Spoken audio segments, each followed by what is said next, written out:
Students, we have today second part of economics lesson number 1. Yesterday we did definition of microeconomics, scope of microeconomics and features of microeconomics. Now we have a last topic on microeconomics, importance of microeconomics. Importance मतलब भी वही होता है जो features है, feature, importance, characteristic, nature, ये almost एक जैसी points होते हैं. बट टेक्स्ट में है लेना है we have only 7 points. Let's start. Importance of microeconomics number 1 is price determination. Microeconomics explain करता है आपको कि किसी भी प्रोडक्ट का क्या प्राइस होगा, ये कल भी बात आ चुकी है. Second is your free market economy. Microeconomics आपको हेल्प करता है कि आप working of a free market economy को अंडरस्टैंड कर सकें. फ्री मार्केट इकोनॉमी वो इकोनॉमी होती है जिसमें economic decisions production of goods के बारे में होते हैं, जैसे what to produce, how much to produce, ये सब 9-10 में भी है. How much to produce, what to produce, how to produce, ठीक है ना, to whom to produce, etc. Third point is your third importance is your foreign trade.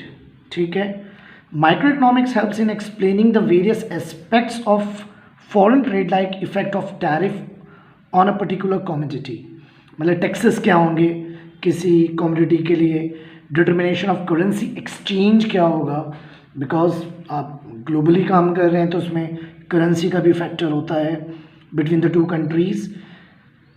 And fourth point is your economic model building. Economic model building micro economics आपको help करता है कि आप understand करें कि आपका जो इकोनॉमिक सिचुएशन किसी कंट्री में वो कितनी कॉम्प्लेक्स है. ओके, वो कैसी है. ज़रूरी नहीं कि वो इजी हो और बहुत इजीली सब प्रोसेस चल रहा हो. It has made a valuable contribution to economic by developing various terms, concepts, terminologies, tools. Economic को प्रॉपरली एनालाइज करने के लिए जो टूल्स की रिक्वायरमेंट है, तो ये जो वैल्यूएबल कंट्रीब्यूशन टू इकोनॉमिक्स हैं ये माइक्रो इकोनॉमिक्स आपको देता है. तो ये माइक्रो इकोनॉमिक्स की इम्पोर्टेंस हो गया. ओके, और इकोनॉमिक मॉडल्स हैं जो होते हैं फिर वो इकोनॉमिक वेरिएबल्स को डेवलप करते हैं, बिल्ड करते हैं. Fifth point is business decision.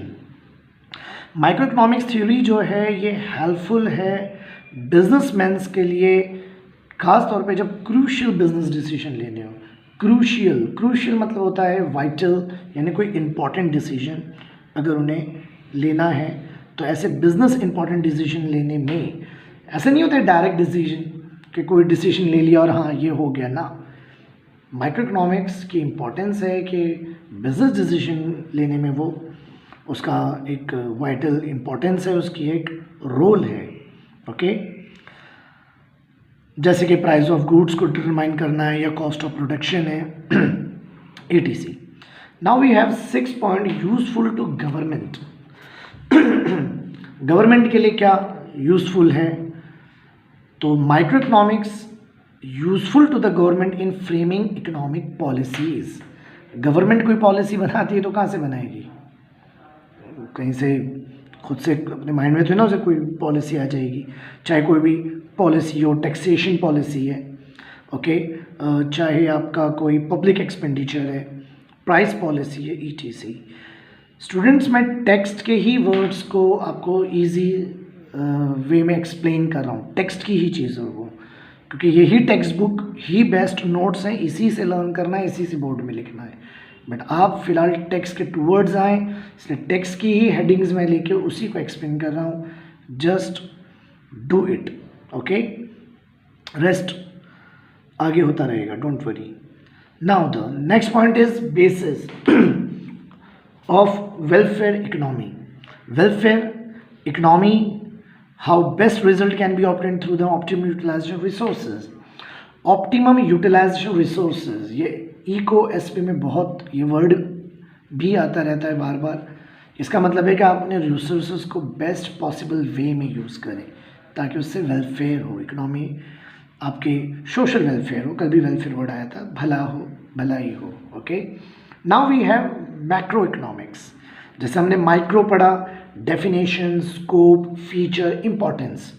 Similarly अब आप मैक्रो के बारे में पढ़ने वाले हैं, definition, scope, feature and importance.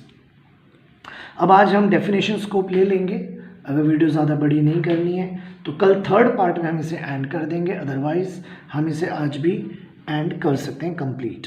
But क्या है कि मैंने कहा ना, ज़्यादा बड़ा लेक्चर लेके मुझे आप पे बर्डन नहीं डालना है, ठीक है। Now definition, macro economics is that branch of economics which consider the relationship between the large aggregates such as the volume of employment, total amount of saving, investment, national income, etc. Micro आपको individual unit बता रहा था और macro आपको एक aggregate, total, complete picture दे रहा है। Okay, उसमें एक इंडिविजुअल हाउस होल्ड होता था और यहाँ लिखा है पूरी national income, total amount of saving, volume of employment.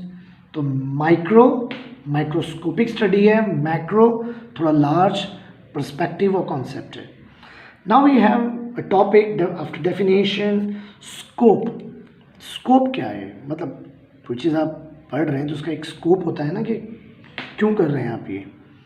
तो एक चार्ट भी दे रखा है टेक्स्ट में, theory of income and employment पहला पॉइंट है इसमें। मैक्रो इकोनॉमिक्स एनालाइज करता है आपका factor determining the level of national income. Just similar है, माइक्रो में भी यही बातें थी लेकिन इंडिविजुअल यूनिट्स के लिए थी। अब सेम बातें आ रही हैं मैक्रो के लिए, लेकिन इस बार डिटर्मिनेशन है level of national income, employment, complete perspective, complete concept. यानी कि कोई इंडिविजुअल यूनिट की आप स्टडी करते हैं। ओके, इसमें स्लाइसिंग नहीं होता है, इसमें लंपिंग होता है जो फीचर में आएगा।